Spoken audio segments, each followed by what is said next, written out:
आम के गोदाम वाली माल रे।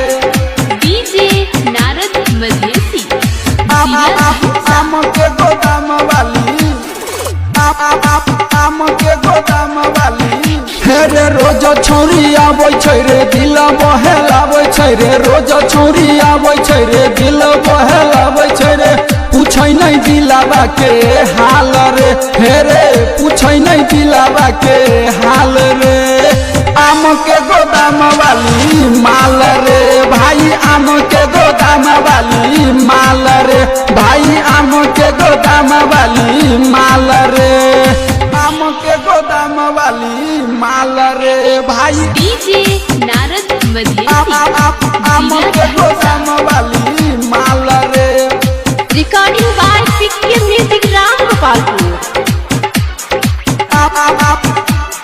तेरहा डुमरिया बाजार माल रे। शटर गिरा के बोलाबै छै हेरे दुनू देखा के लोभाबै छै। शटर गिरा के बोलाबै छै दुनू देखा के लोभाबै छै। देखी के भाई छौरी हंसलौ रे दिलवा में हमारा उ धंसलौ रे। कोना क हम पूछियौ भाई छौरिया के हाल रे भाई। छौरिया के हाल रे। आम के गोदाम वाली माल रे भाई। आम के गोदाम वाली माल रे भाई। आम के गोदाम वाली माल रे। आम के गोदाम वाली माल रे। डीजे नारद मधेसी आम के गोदाम वाली तेरहा डुमरिया बाजार माल रे। नैना लड़ल रहा तकला से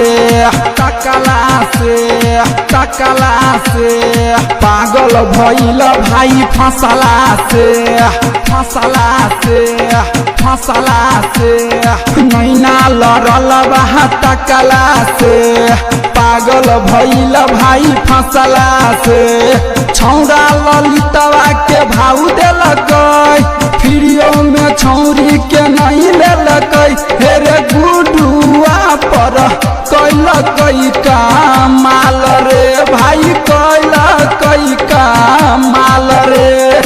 आम के गोदाम वाली माल रे भाई। आम के गोदाम वाली माल रे भाई।